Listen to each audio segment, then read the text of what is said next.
Você já teve a sensação de que alguém no seu trabalho está te observando, mesmo quando você está completamente sozinho? Tudo começou em uma terça-feira entediante no setor de contabilidade de uma empresa pequena, especializada em logística.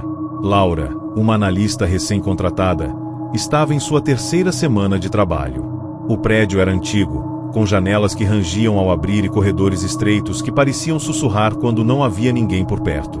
Os colegas eram educados, mas frios. Aquele tipo de ambiente em que as pessoas se limitam ao bom dia e ao envio de e-mails. Laura, que veio de uma agência descontraída, sentia o peso do silêncio e da rigidez daquele escritório. Mas o que realmente incomodava era a sala ao lado da sua, uma pequena baia de vidro sempre fechada com persianas abaixadas. Lá dentro trabalhava Eduardo, um homem de meia idade, extremamente calado. Ela nunca o viu sair para almoçar ou conversar com ninguém. Só ouvia o som das teclas sendo pressionadas, todos os dias, no mesmo ritmo obsessivo. Com o passar das semanas, Laura começou a notar comportamentos estranhos. Arquivos de seu computador apareciam alterados. Anotações que ela jurava ter feito desapareciam. E-mails enviados voltavam com erros, como se alguém estivesse acessando seu sistema. Ela mencionou isso ao setor de TI, mas disseram que tudo estava normal. Uma noite, precisando cumprir uma demanda urgente, ela ficou até mais tarde. O escritório, vazio, parecia ainda mais opressivo. Quando ela passou pela sala de Eduardo, notou algo pela primeira vez: a porta entreaberta. A luz estava acesa. Movida pela curiosidade e pela estranha sensação de que ele nunca deixava aquele espaço, Laura se aproximou devagar. Dentro da sala, não havia ninguém.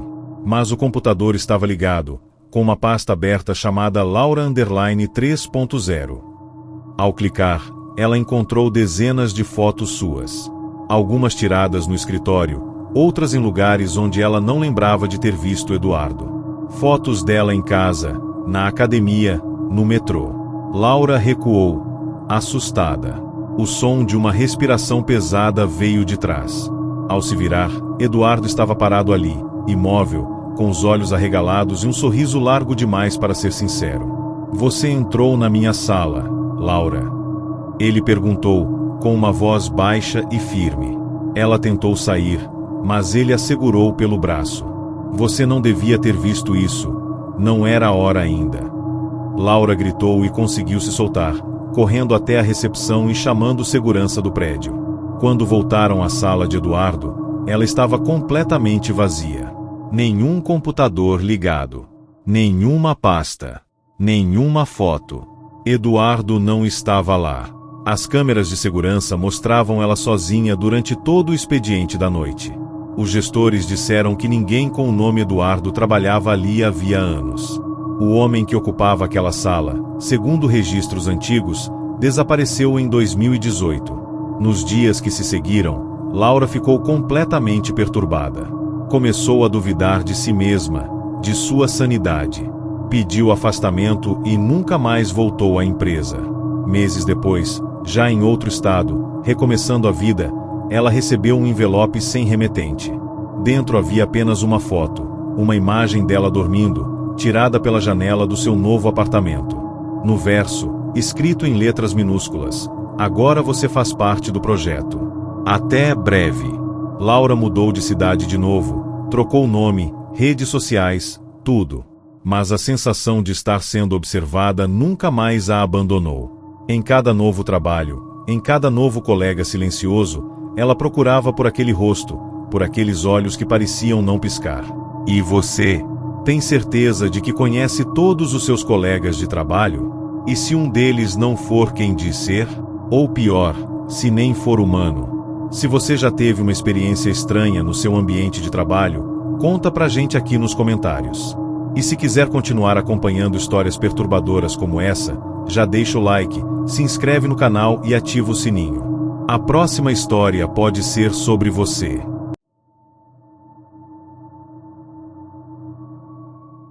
Tem gente no trabalho que você não consegue explicar. Só sente um calafrio cada vez que passa por eles no corredor.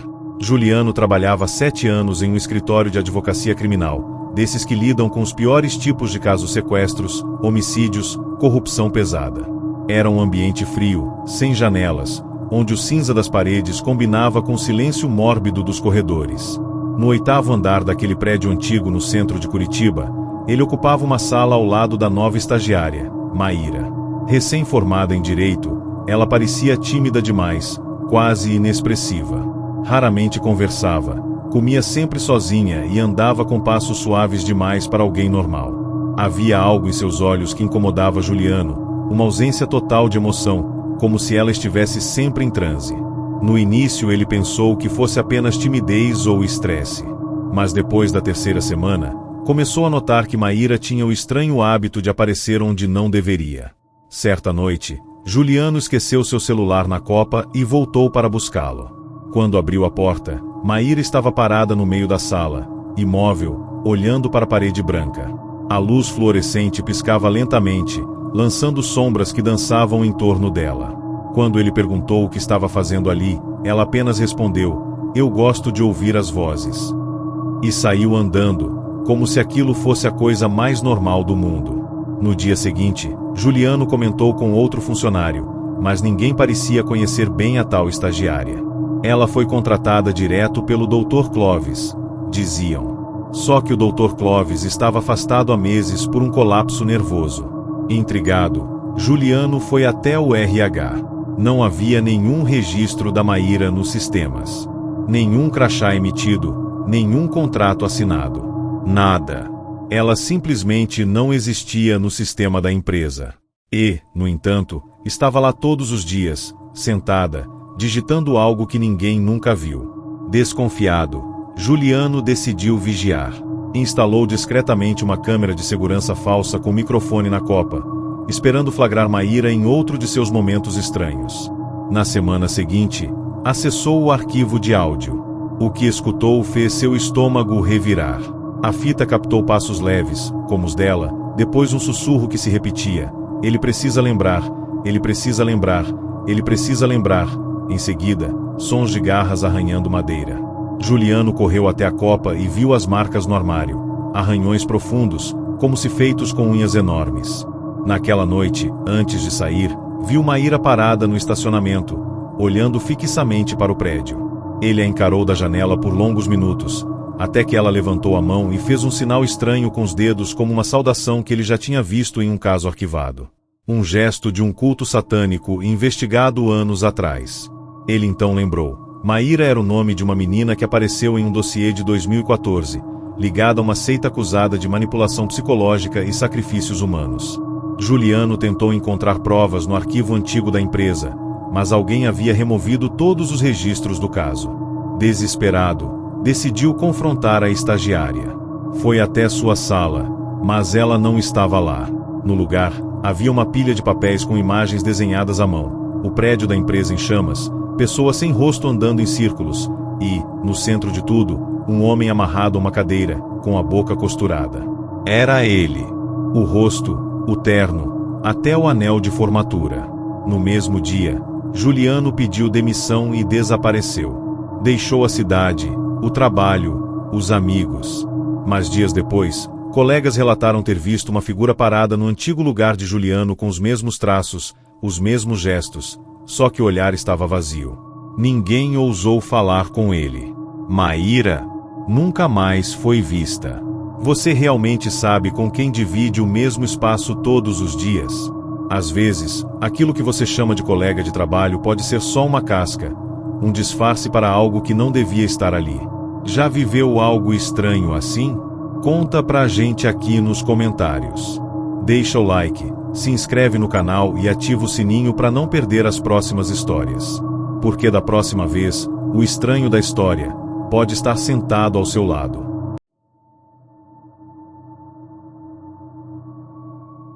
Tem gente que sorri demais no trabalho, mas às vezes, esse sorriso esconde algo terrivelmente errado. Em um prédio comercial na Avenida Paulista, onde funcionava uma pequena agência de marketing digital, trabalhava uma equipe de 12 pessoas, divididas entre os setores de criação, atendimento e planejamento. Um dos funcionários mais antigos era Osvaldo, um designer gráfico que sempre foi gentil, brincalhão e muito elogiado por todos. Sua fama de tiozão do café era um consenso entre os colegas. Estava sempre contando piadas, fazendo memes internos e ajudando os mais novos a se adaptarem. Mas havia algo em Osvaldo que a nova contratada, Ana, achava um pouco exagerado. O jeito como ele forçava a simpatia, o sorriso esticado demais, os olhos que raramente piscavam. Mesmo quando ninguém dizia nada engraçado, ele sorria. Mesmo nos dias mais tensos, quando todos estavam em silêncio, ele mantinha aquele sorriso firme no rosto. Ana começou a se perguntar se aquilo era um tipo de personagem. Mas o que ela não sabia é que Osvaldo não era exatamente alguém que fingia. O clima estranho ficou pior quando Ana começou a fazer hora extra para ajudar numa campanha urgente. Ela era sempre a última a sair e, por várias vezes, notou Osvaldo sentado em sua baia mesmo depois de todos terem ido embora. Sem computador ligado, sem celular, sem nenhuma tela acesa. Apenas sentado, olhando para frente, com aquele sorriso. Uma noite, sentindo-se desconfortável, Ana saiu mais cedo e decidiu observar o que ele fazia quando achava que ninguém estava olhando. Pela janela da sala de reuniões, com as luzes apagadas, ela viu Osvaldo se levantar, caminhar lentamente até a sala da diretora e encostar o rosto na porta. Ficou assim por longos minutos, apenas encostado, como se escutasse algo. Depois, voltou e sentou. No dia seguinte, quando Ana comentou de leve com os colegas, todos desconversaram. Diziam que Osvaldo era apenas excêntrico e que ela estava vendo coisa onde não tem. Mas uma funcionária do RH, mais velha, se aproximou de Ana no café e cochichou. Esse homem já estava aqui quando a agência se mudou para esse prédio. E nunca tirou um único dia de folga. Ana decidiu investigar por conta própria. Vasculhou as redes sociais da empresa, arquivos antigos, pastas de fotos de eventos. Osvaldo aparecia em todas elas.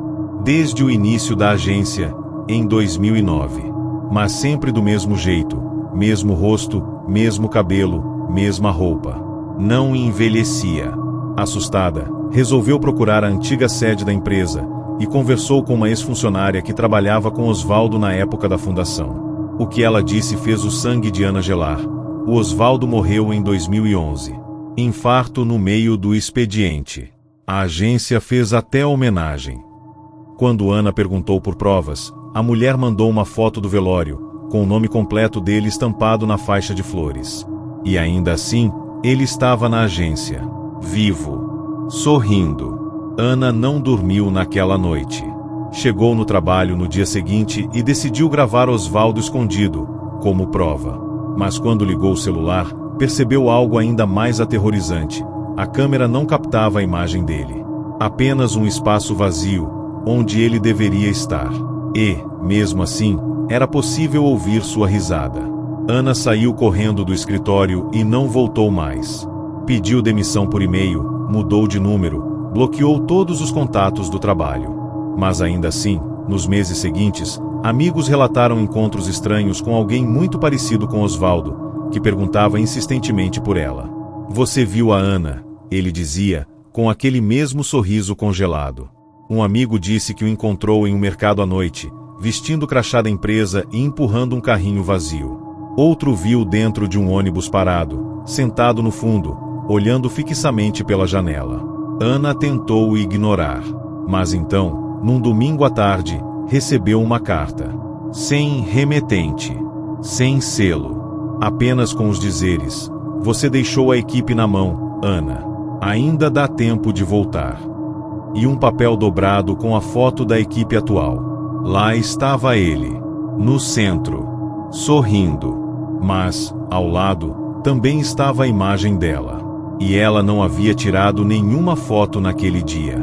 Sabe aquele colega que parece sempre igual, que nunca adoece, nunca tira férias e está sempre sorrindo? Talvez, só talvez, ele não seja bem um colega. Talvez ele seja parte de algo que nunca foi embora. E você? Já teve alguma experiência estranha com alguém do seu trabalho? Deixa nos comentários. Curte o vídeo, se inscreve no canal e ativa o sininho para mais relatos assim. Porque às vezes, o que parece humano, só está fingindo.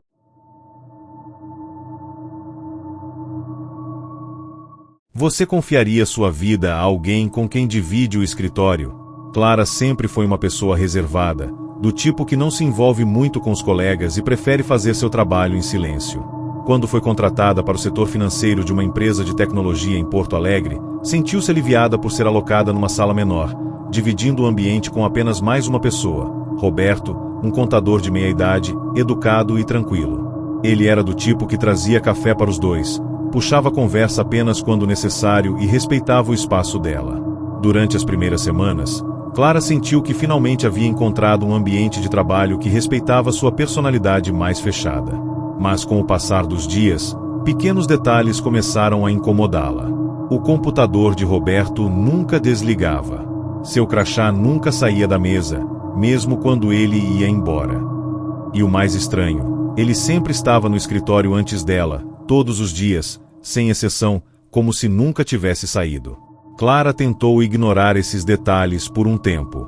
Afinal, podia ser que ele apenas gostasse de chegar mais cedo ou esquecesse o crachá. Mas o incômodo cresceu quando ela começou a ouvir sussurros vindos da sala durante a madrugada. Certa noite, por conta de um fechamento urgente, ela teve que ficar até depois da meia-noite. Roberto, como sempre, estava ali. Mas algo estava diferente. Ele não falava, não digitava. Apenas olhava para a tela apagada do computador e murmurava palavras incompreensíveis. Clara se levantou para sair, fingindo não perceber, mas antes de alcançar a porta, ele disse: "Não confie neles. Eles estão nos observando." Sem entender o que aquilo significava, Clara saiu em disparada e avisou seu gerente no dia seguinte, mas ele apenas riu. "O Roberto? Ah, ele vive brincando com essas coisas de teoria da conspiração. Não liga." Mas aquilo não parecia brincadeira. Parecia um alerta. E o pior ainda estava por vir. Clara começou a perceber que documentos estavam sumindo da gaveta dela. Planilhas importantes apareciam modificadas, com dados que ela nunca inseriu. Tentou confrontar Roberto, mas ele negou com o mesmo sorriso calmo de sempre. Até que, em um final de semana, decidida a resolver a situação, ela foi até a empresa com a desculpa de buscar um item esquecido. Mas ao entrar na sala, encontrou o impossível. Roberto não estava sozinho. Havia 4 homens ao redor dele, todos usando ternos pretos, parados, olhando para a tela do computador. Nenhum deles se moveu quando Clara entrou. Eles apenas viraram o rosto lentamente em sua direção. O ar parecia denso, difícil de respirar. A luz da sala tremeluzia. Clara deu um passo para trás, mas escutou a voz de Roberto. "Você não deveria estar aqui. Agora eles sabem que você viu." Um dos homens estendeu a mão em sua direção, e Clara saiu correndo, sem olhar para trás. Nunca contou isso para ninguém, até hoje. Depois daquela noite, Clara não conseguiu mais trabalhar. Pediu demissão, mudou de cidade e ficou meses sem abrir o notebook. Mas a paranoia não foi embora. Começou a perceber câmeras estranhas em lugares públicos, sentir olhares fixos quando saía para caminhar e receber mensagens anônimas no celular com coordenadas geográficas e datas. Um dia, em pleno sábado à tarde, ela recebeu uma ligação de um número desconhecido. Uma voz metálica disse apenas: "Nós ainda estamos aqui." E o Roberto sente sua falta. No desespero, Clara tentou apagar todos os seus dados da internet, deletar redes sociais, contas bancárias, tudo. Mas era tarde demais. Ao abrir o armário de casa, encontrou seu antigo crachá da empresa. Só que ele estava quebrado ao meio, e havia uma mensagem escrita no verso: "Você nunca saiu. Estamos esperando você voltar para o escritório." E aí, você confia mesmo em quem senta ao seu lado no escritório? Às vezes, o verdadeiro perigo não está fora de casa. Está ali, do seu lado, digitando em silêncio, te observando. Se você já viveu algo estranho com colegas de trabalho, compartilhe aqui nos comentários. Se curtiu essa história, já deixa o like, se inscreve no canal e ativa o sininho. Porque o pior colega é aquele que nunca foi embora.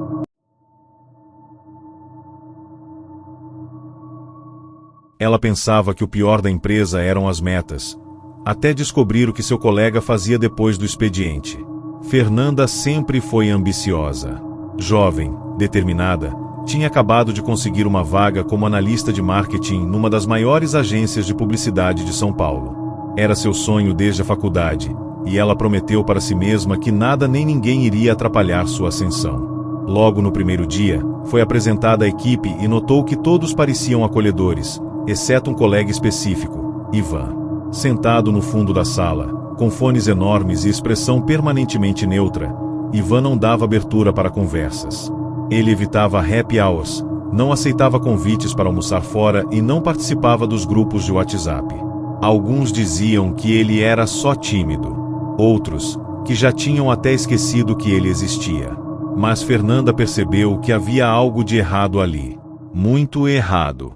A desconfiança começou quando ela notou que Ivan sempre era o último a sair do prédio. Mesmo em dias de pouca demanda, ele ficava horas a mais no escritório, aparentemente sem fazer nada. Certa noite, Fernanda teve que esticar o turno por causa de um cliente que ligou de última hora. Foi quando ouviu um barulho estranho vindo da sala de reuniões ao lado, algo como sussurros e arranhões. Ao se aproximar, viu a porta entreaberta. Lá dentro, Ivan estava de pé, completamente imóvel, encarando a parede. Ao seu redor, dezenas de folhas impressas estavam espalhadas pelo chão, cada uma com a mesma imagem.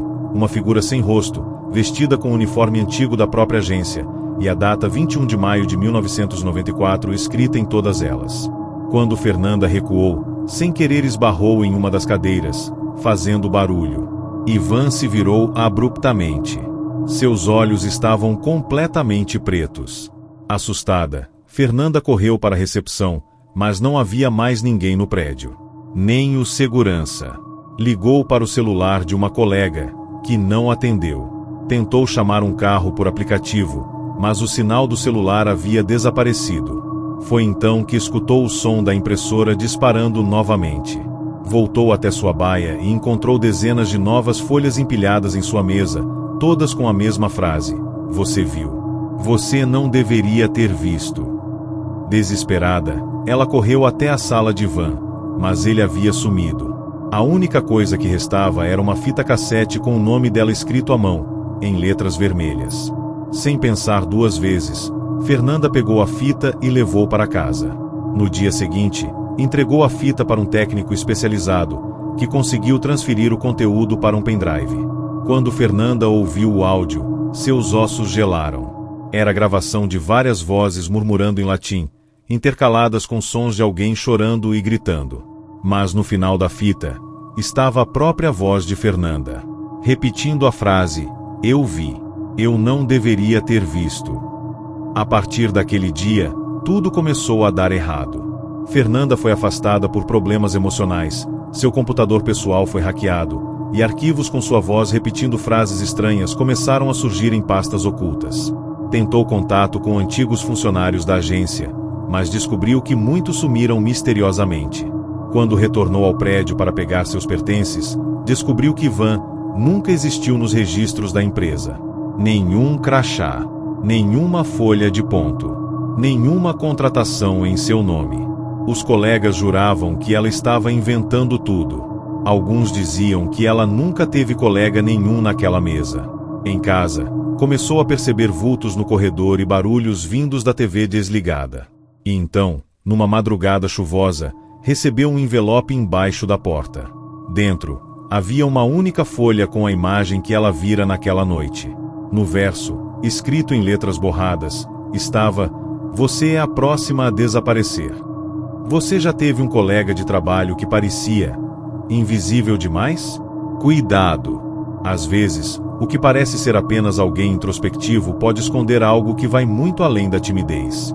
Se você já teve uma experiência estranha com algum colega, compartilha nos comentários. E se essa história te deu calafrios, deixa o like, se inscreve no canal e ativa o sininho. Porque tem gente que nunca deveria ser contratada.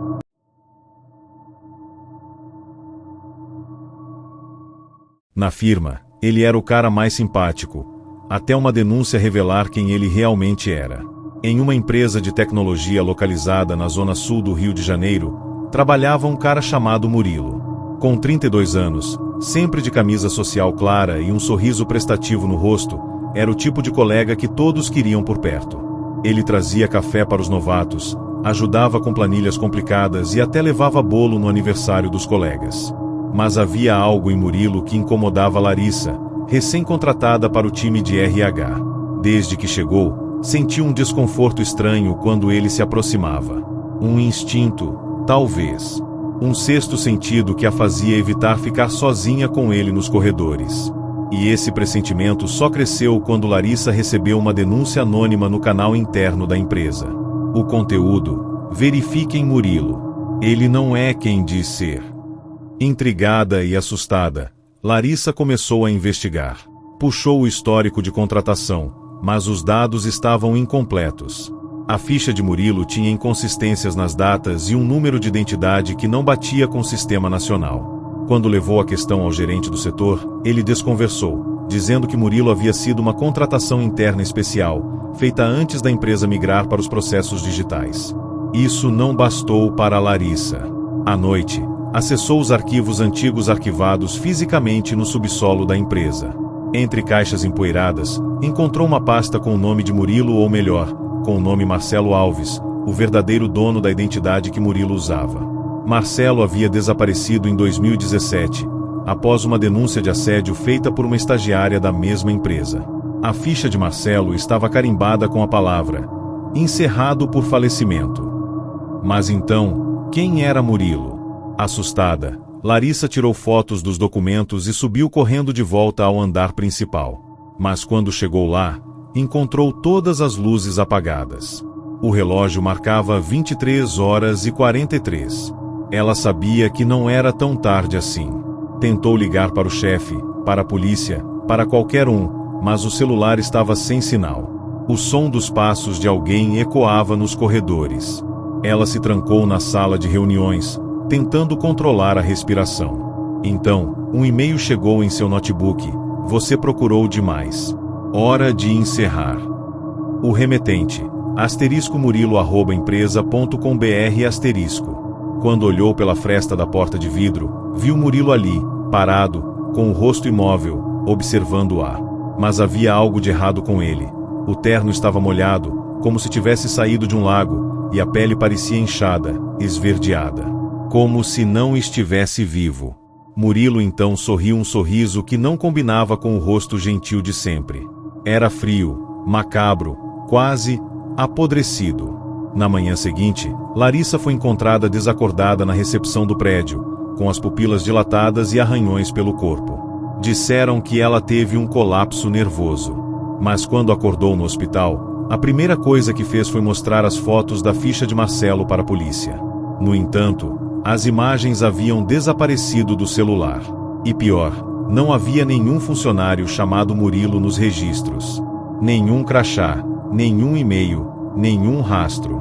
Ao retornar à empresa, Larissa viu outro homem ocupando a antiga mesa de Murilo, com o crachá escrito Henrique. Ao perguntar pelo antigo colega, recebeu apenas olhares confusos. Ninguém lembrava de nenhum Murilo. Ninguém, exceto ela. Mas todas as noites, ao tentar dormir, Larissa recebia notificações no celular, um e-mail novo. Sempre do mesmo remetente. Sem título. Sem conteúdo. Apenas um anexo com a imagem de um crachá. Murilo, Setor de Recursos Humanos. Quem trabalha em escritório sabe, todo mundo esconde alguma coisa. Mas e quando o que está sendo escondido é a própria identidade? Já teve um colega que parecia bom demais para ser verdade? Compartilhe a sua experiência nos comentários. E se essa história te arrepiou, não esquece de deixar o like, se inscrever no canal e ativar o sininho. Porque às vezes, o maior risco no trabalho é confiar demais em quem sorri fácil demais.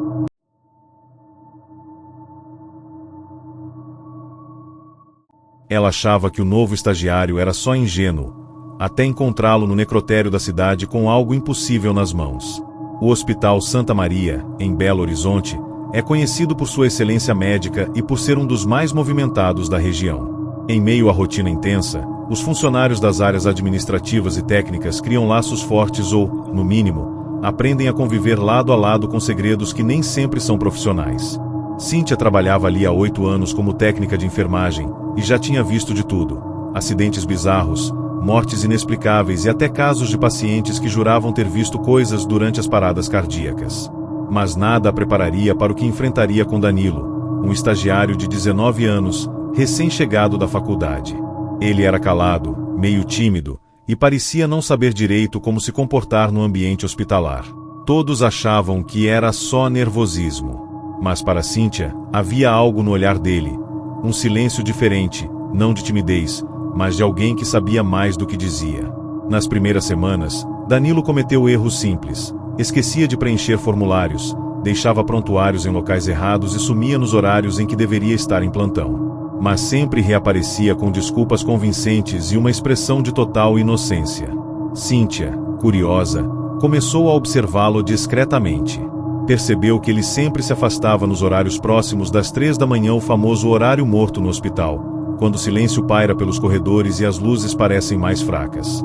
Certa noite, ao terminar seu turno, resolveu segui-lo. Viu Danilo atravessar o setor de isolamento, descer até o porão e abrir a porta do necrotério com uma chave que nenhum estagiário deveria possuir. O que ela viu ao espiar por uma fresta da porta a deixou sem fôlego. O garoto segurava um dos corpos recém-chegados, uma senhora falecida naquela manhã, e sussurrava palavras em um idioma que Cíntia não reconheceu. O mais perturbador, a senhora começou a mover os dedos. Assustada, Cíntia recuou e tropeçou, fazendo barulho. Danilo percebeu e correu até a porta. Ela fugiu, sem olhar para trás, e passou os dias seguintes tentando convencer a chefia a investigar o estagiário. Mas sem provas, ninguém lhe deu ouvidos. Ao retornar ao trabalho, foi informada de que Danilo havia sido desligado por problemas de conduta. Alívio, por pouco tempo. Uma semana depois, o hospital foi invadido durante a madrugada. O necrotério foi violado, e um corpo havia desaparecido. O segurança jurava ter visto um vulto de jaleco branco e olhos totalmente negros caminhando pelos corredores, mas o circuito interno de câmeras estava inexplicavelmente apagado. Desesperada, Cíntia voltou ao necrotério, na tentativa de encontrar qualquer rastro. E encontrou. Atrás de um dos armários, um caderno com anotações escritas em uma linguagem antiga, cheia de símbolos, ao lado de fotos de corpos já declarados mortos, todos com olhos abertos e fixos no teto. Danilo não era só um estagiário curioso. Ele estava praticando algo antigo, algo proibido. Depois do incidente, Cíntia pediu afastamento, mas não conseguiu paz. Passou a receber envelopes em sua casa, sempre com uma única foto, ela mesma, tirada pelas câmeras do hospital, andando pelos corredores, mas com um detalhe impossível. Em todas, uma figura pálida aparecia atrás dela, usando jaleco e sorrindo. Danilo. O mesmo olhar vazio, o mesmo semblante inexpressivo. O mais aterrorizante foi o último envelope, entregue por um motoboy anônimo. Dentro havia um vídeo, gravado à noite, no necrotério. Mostrava Danilo conversando com o cadáver, que respondia movendo a boca, como se estivessem trocando confidências. Ao final, ele olhava diretamente para a câmera e dizia: "Ela também vai aprender, cedo ou tarde." Cíntia foi morar com a irmã em outra cidade, largou a profissão e nunca mais pisou num hospital. Mas até hoje, não consegue dormir sem cobrir os espelhos do quarto, porque jura que, às vezes, vê o reflexo de um jaleco branco passando por trás dela. Às vezes, o mais assustador nos corredores frios de um hospital não é a morte. É o que tenta escapar dela. Já conheceu alguém que parecia saber coisas demais? Conta aqui nos comentários. E se essa história te arrepiou, deixa o like, se inscreve no canal e ativa o sininho. Porque alguns estagiários não estão aqui para aprender. Estão aqui para lembrar aos mortos como voltar.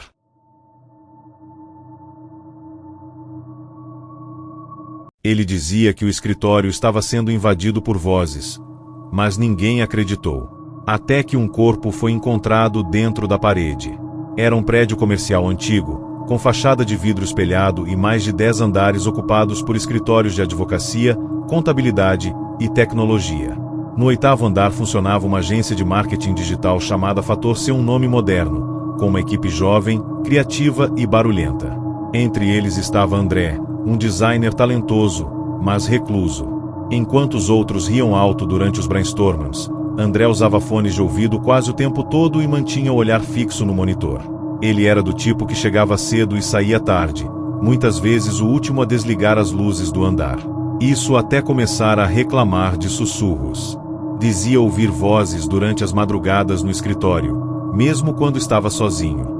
Vozes que pareciam conversar entre si, e às vezes, chamavam seu nome. Os colegas riram no início, chamaram de brisa de criativo, mas tudo mudou quando ele começou a gravar os áudios. Os arquivos de som que André começou a compartilhar no grupo da empresa causaram desconforto. Eram gravações de poucos segundos, mas com ruídos bem audíveis, passos pesados em corredores vazios, murmúrios arrastados em um idioma estranho e, o mais perturbador, uma voz feminina sussurrando repetidamente "deixe-me sair, deixe-me sair". Alguns acharam que ele estava editando os áudios como forma de chamar atenção. Outros começaram a evitar o turno da madrugada. A gerente de RH solicitou uma vistoria no prédio, mas nada foi encontrado de anormal. Mesmo assim, André insistia que algo estava errado. Começou a deixar bilhetes colados no monitor com frases como: "Não confie nos espelhos e eles moram entre as paredes". Um dia, ele não apareceu no trabalho. Nem no seguinte. Nem na semana seguinte. A polícia foi chamada, e após vasculharem o apartamento dele, encontraram tudo em perfeito estado exceto por uma parede completamente rabiscada com símbolos e desenhos de bocas abertas, sem olhos. Foi nesse ponto que os colegas de André começaram a notar pequenas anomalias no escritório. A impressora ligava sozinha e expelia folhas em branco no meio da madrugada. Um dos programadores disse ter visto uma sombra atravessando o vidro da sala de reunião enquanto estava sozinho. Mas o mais chocante aconteceu durante uma obra de manutenção, quando um pedreiro perfurou a parede de drywall para instalar uma rede de internet mais potente. Atrás da estrutura, encontraram uma espécie de compartimento improvisado. E dentro dele, um corpo. Estava parcialmente mumificado, com roupas parecidas com as de André. Mas o rosto era irreconhecível. A perícia confirmou: o corpo havia sido emparedado semanas antes, mas sem qualquer sinal de violência visível. Nenhum osso quebrado. Nenhuma tentativa de fuga. Apenas uma expressão de completo terror congelada na face. E mais assustador, o corpo estava com os dedos na posição de tampando os ouvidos. O prédio foi interditado temporariamente, mas bastou a polícia liberar o local para que os funcionários voltassem e encontrassem as paredes marcadas. Alguém, ou algo, havia rabiscado frases com carvão nos corredores internos durante a noite. Frases como "ele ainda escuta", "não deveria ter saído e eles vão chamar por outro agora". Alguns colaboradores pediram demissão. Outros simplesmente sumiram, sem explicação. E uma nova funcionária contratada meses depois jurou ter recebido mensagens no computador com o nome André assinando o mesmo usuário estando desativado. O mistério foi abafado pela administração do prédio, e a Fator-se encerrou as atividades pouco depois, alegando reestruturação. Mas até hoje, quem passa pelo 8º andar à noite relata ouvir uma voz que sussurra, e sussurra, sem parar. O que acontece quando um lugar se recusa a esquecer quem morreu ali dentro? E pior, quando decide chamar por novos ocupantes. Se você já trabalhou em um escritório onde a energia parecia pesada demais, comenta aqui. Curte o vídeo, se inscreve no canal e ativa o sininho. Porque às vezes, a parede entre o mundo dos vivos e dos mortos é bem mais fina do que você imagina.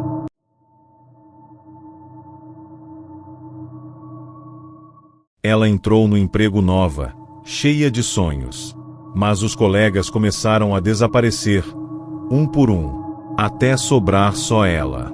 Jéssica tinha 22 anos quando conseguiu seu primeiro trabalho em uma editora tradicional do centro de São Paulo. Era um edifício antigo, escondido entre os arranha-céus da Avenida São Luís, com escadas de mármore, elevadores barulhentos e salas com cheiro de papel mofado. A empresa publicava livros técnicos, mas tinha fama de rígida, com chefes exigentes e uma equipe que raramente sorria. Mesmo assim, Jéssica aceitou o cargo de revisora. Era seu primeiro passo no mundo profissional, e ela não queria perder a chance. Desde o primeiro dia, no entanto, algo parecia estranho. O ambiente era silencioso demais. As janelas nunca eram abertas. E, principalmente, os colegas evitavam conversar com ela. Era como se todos compartilhassem um segredo, menos ela. Só quando conheceu Carolina, outra novata, foi que começou a entender o que realmente acontecia naquele lugar. Carolina era mais falante, mas também estava desconfiada. Logo nas primeiras semanas, as duas perceberam que a editora tinha uma rotina bizarra. Todo mês, sem falta, alguém era demitido. Mas ninguém avisava. A pessoa simplesmente desaparecia. Sem aviso prévio, sem despedidas. A mesa era esvaziada no dia seguinte e o assunto era varrido para debaixo do tapete. Quando Jéssica perguntou para a supervisora sobre um desses desaparecimentos, ouviu apenas: "Evite se apegar. Aqui as pessoas não duram." Foi então que Carolina começou a investigar. Ela puxou registros, antigos crachás, falou com ex-funcionários via LinkedIn. Descobriu que, nos últimos 5 anos, mais de 50 pessoas haviam passado pela editora e a maioria havia sumido sem deixar rastros. Nenhum perfil atualizado, nenhum novo emprego. Só silêncio. Certa noite, as duas ficaram até mais tarde para terminar uma revisão urgente. O prédio já estava quase vazio, e os sons do teclado eram os únicos no andar. Foi quando Jéssica ouviu passos. Lentos, arrastados, atrás da divisória. Carolina também ouviu. Quando foram verificar, encontraram a sala de arquivos aberta, uma sala que, segundo todos, havia sido trancada há anos. Lá dentro, pilhas de caixas, estantes, e no canto, algo que parecia um altar. Com velas. Fotos dos antigos funcionários. Todos desaparecidos. Com datas rabiscadas embaixo. Datas de entrada e de entrega. Carolina quis sair correndo, mas antes que conseguissem chegar ao elevador, as luzes se apagaram. E do fundo do corredor, uma figura surgiu. Alta, encapuzada, com uma capa vermelha e um caderno negro nas mãos. Sussurrava algo que Jéssica não entendeu, mas Carolina caiu no chão, tremendo. Os olhos dela ficaram brancos, e ela começou a murmurar as mesmas datas que viram nos papéis. Uma voz que não era dela. Na manhã seguinte, Jéssica acordou sozinha. Carolina havia sumido. Jéssica tentou denunciar, mas a polícia não levou a sério. Sem sinais de crime, sem corpo, nada podia ser feito. No dia seguinte, a mesa de Carolina já estava limpa. Quando tentou buscar as fotos do altar com seu celular, percebeu que todos os arquivos haviam desaparecido misteriosamente. E o mais perturbador, havia uma nova pasta na área de trabalho do seu computador. Dentro dela, um único documento, com a seguinte frase: "Sua entrega é no dia 22. Prepare-se." Era o dia do mês em que os outros haviam sumido. Desesperada, Jéssica tentou fugir, mas foi seguida, vigiada, cercada. Recebeu visitas do RH sem aviso. Teve o e-mail corporativo invadido. Começou a ver vultos em casa, sombras que pareciam observá-la até no banho. Ao fim da semana, ela deixou uma carta para a família e desapareceu também. Mas, diferente dos outros, sua história foi parar na internet. E quem leu, relata sentir algo observando por trás da tela, especialmente se trabalha em algum lugar onde colegas somem sem explicação. Você já teve um colega que desapareceu do nada? Já sentiu que há algo sinistro por trás das demissões silenciosas? Cuidado! Às vezes, o seu nome pode já estar escrito, e sua data já ter sido decidida.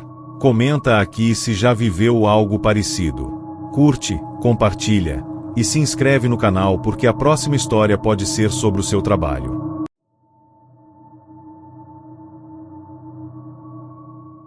O colega de trabalho mais gentil da empresa era também o que mais escondia corpos.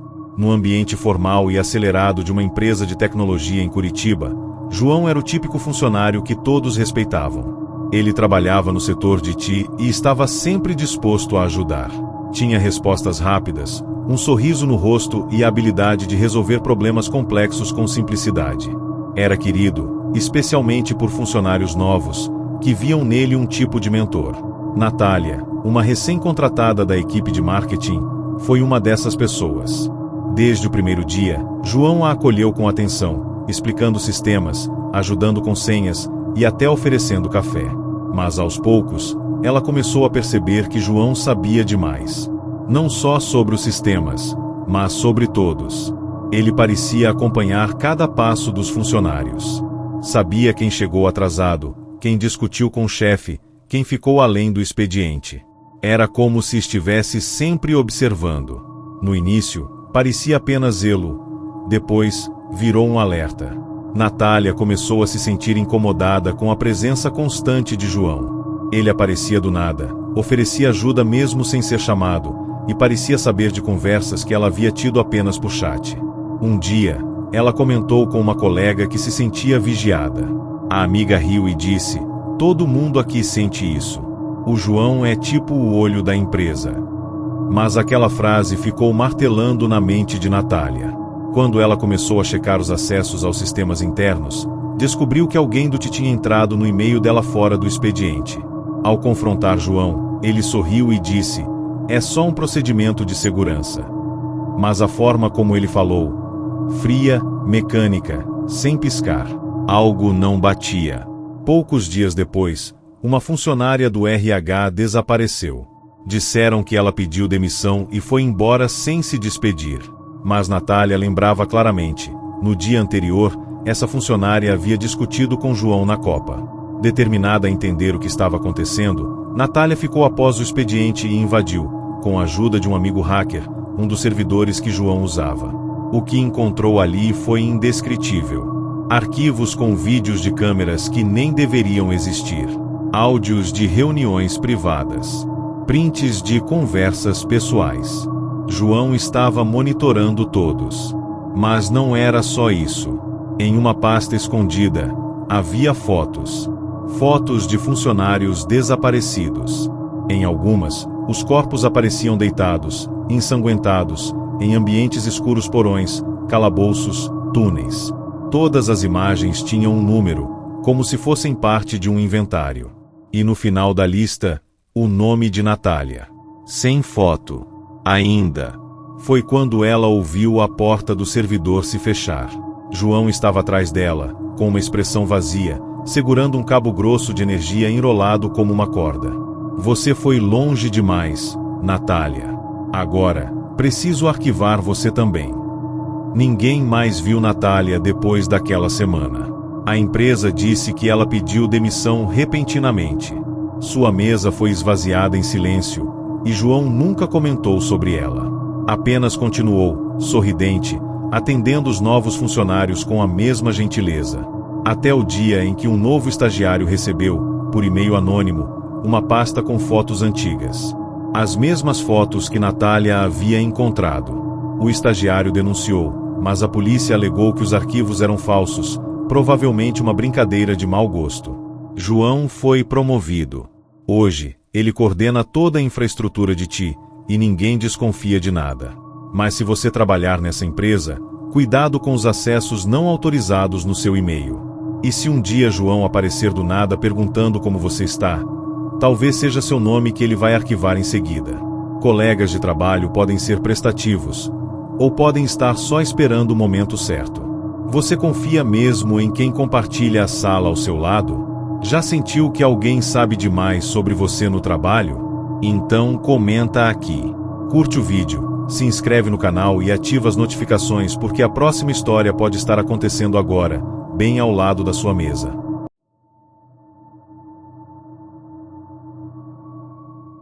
Ela achava que ele era só um colega estranho, até descobrir os desenhos dele. Era seu primeiro emprego fora da faculdade. Mariana, recém-formada em design gráfico, havia conseguido uma vaga em uma pequena agência de publicidade em Belo Horizonte. O ambiente era moderno, colorido, com puffs no chão, café à vontade e playlists no Spotify o dia inteiro. A equipe era jovem, descontraída, e todos pareciam se dar bem, com exceção de um funcionário. Vinícius. Ele era o designer mais antigo da agência, sempre na dele, calado, com fones de ouvido enormes e olhos fixos na tela. Ninguém sabia muito sobre ele, exceto que estava na empresa desde o início. Quando ela foi apresentada a ele, recebeu apenas um aceno leve e um olhar vago. Mariana não deu importância, mas algo naquele homem a deixava desconfortável. Tinha algo nos olhos, como se ele estivesse sempre vendo algo que ninguém mais via. Com o tempo, Mariana começou a notar padrões no comportamento de Vinícius. Ele não ia ao banheiro. Nunca almoçava com o pessoal. Chegava antes de todos e saía depois. E o mais estranho, ele desenhava compulsivamente. Não só os jobs da agência, mas também em folhas soltas, guardanapos, até nas bordas dos briefings. Um dia, por acidente, Mariana entrou na sala de design antes dele chegar. Em cima da mesa de Vinícius havia uma pilha de desenhos escondidos entre pastas. Ela não resistiu à curiosidade. O que viu era perturbador. Dezenas de ilustrações realistas de seus colegas, mas todos estavam retratados como cadáveres. Uns afogados, outros esquartejados, alguns sem olhos. E entre os desenhos, lá estava ela, Mariana, em sua mesa, com um enorme buraco no peito e a legenda escrita à mão, asterisco em breve. Assustada, Mariana tentou contar aos outros, mas ninguém a levou a sério. Disseram que ele era só um artista macabro. Coisa de quem gosta de true crime, disseram. Mesmo assim, ela decidiu vigiar Vinícius de perto. Começou a notar que, a cada semana, um colega que aparecia nos desenhos tirava uma licença misteriosa. Um sumia por doença, outro por motivos pessoais. E nenhum voltava. Um por um, os rostos desenhados como cadáveres deixavam a agência. Até que chegou a vez de Mariana. Na semana seguinte, ela viu outro desenho novo na mesa de Vinícius. Era ela de novo dessa vez, com um saco plástico amarrado na cabeça. No verso do papel, ele havia escrito um endereço. Um galpão industrial abandonado no bairro Horto. Aquilo era um aviso, uma ameaça ou um convite. Naquela noite, Mariana chamou a polícia e mostrou os desenhos. Os agentes, céticos, decidiram investigar o endereço. E foi lá que encontraram os corpos. O galpão estava forrado de retratos realistas, todos presos às paredes.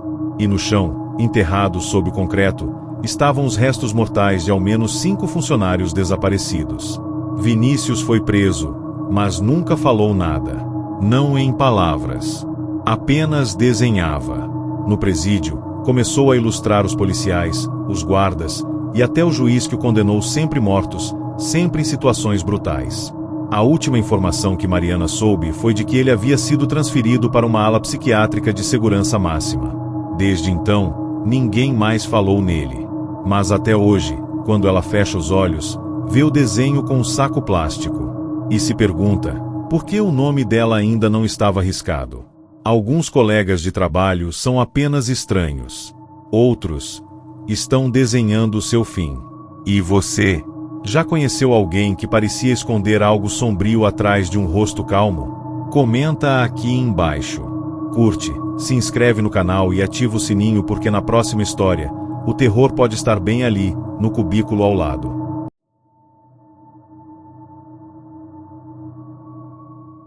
A nova funcionária sumiu no segundo dia, e só uma câmera gravou o que aconteceu. A empresa se orgulhava de sua sede moderna e tecnologia de ponta.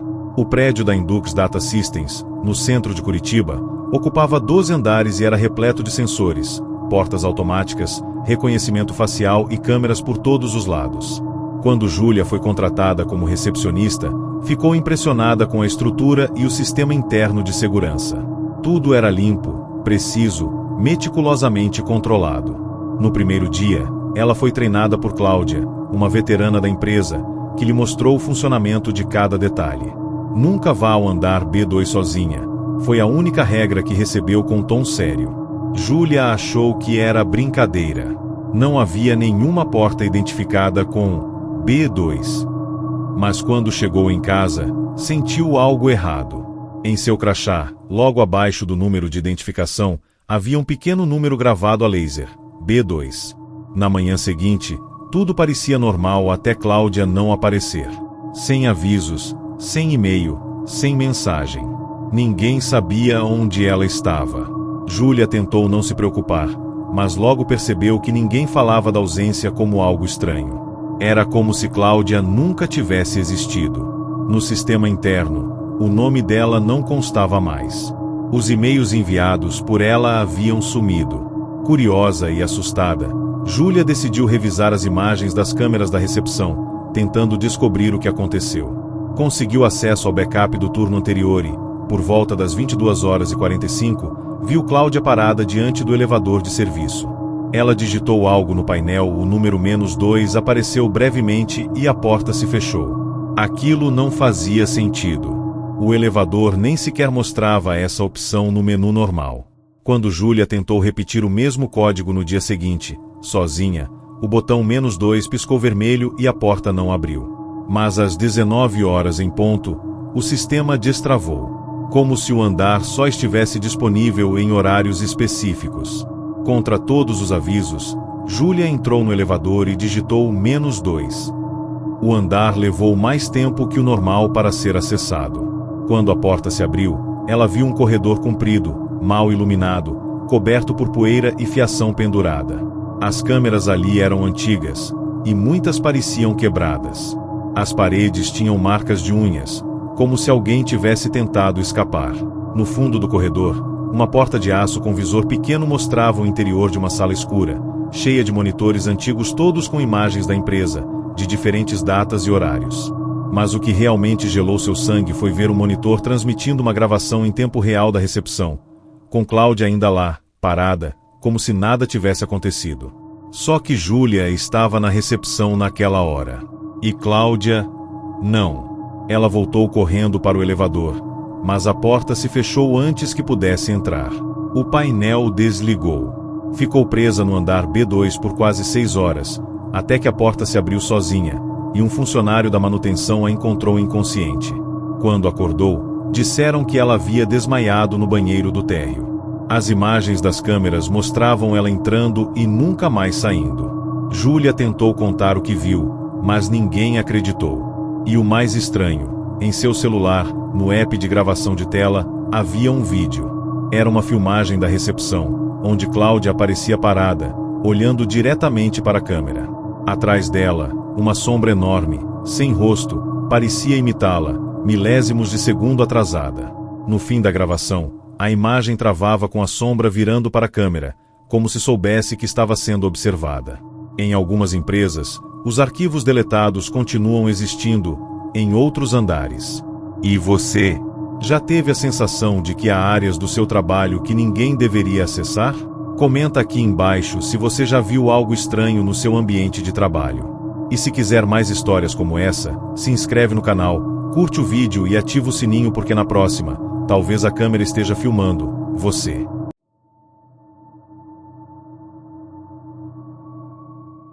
Na hora do café, ele só queria conversar. Mas ninguém da empresa se lembrava de ter contratado aquele homem. Tudo começou em uma empresa de teleatendimento no bairro do Tatuapés, zona leste de São Paulo. Era um prédio comum, com centenas de funcionários divididos em turnos pesados, muitos trabalhando à noite. A história foi contada por Denise, supervisora da equipe do turno das 23 horas às 6 horas. Numa madrugada chuvosa, ela notou que alguém novo estava no refeitório. Um homem alto, pálido, de cabelos escuros e roupas antiquadas. Estava sentado sozinho, tomando café. Achou que fosse um novo operador. O estranho sorriu e disse apenas, "Bom café, né?" Ela assentiu, sem pensar muito.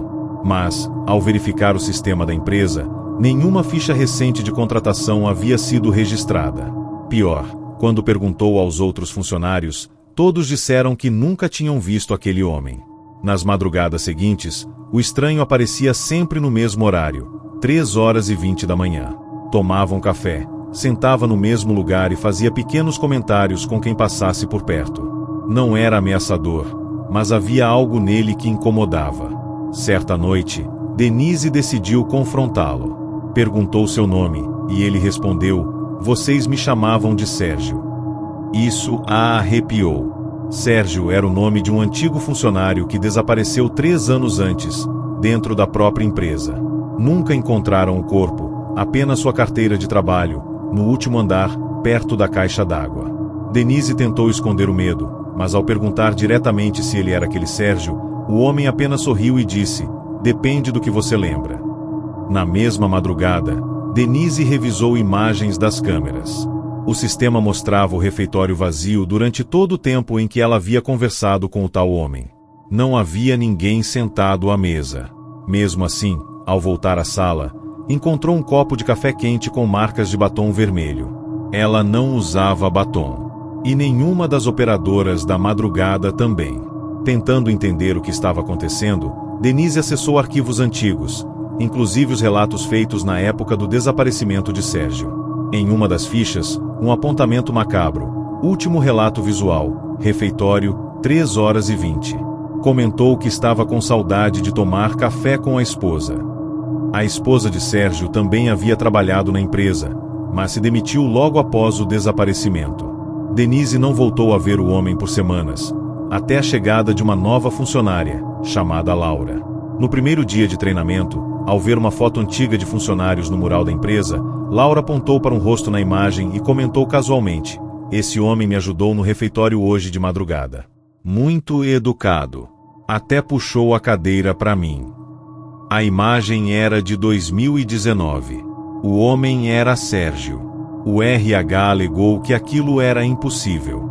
Mas, depois daquele dia, vários funcionários começaram a relatar sonhos em que tomavam café com um homem de fala mansa, sempre às 3h20. E em todos os sonhos, o homem perguntava: "Você lembra de mim?" Alguns colegas de trabalho somem. Outros continuam aparecendo mesmo depois de partirem. E você? Já teve a sensação de que alguém no seu trabalho simplesmente não devia estar ali? Comenta aqui embaixo o que você já presenciou em alguma empresa. Curte o vídeo, compartilha com os amigos e se inscreve no canal para não perder os próximos relatos. Porque o próximo café pode não ser só seu.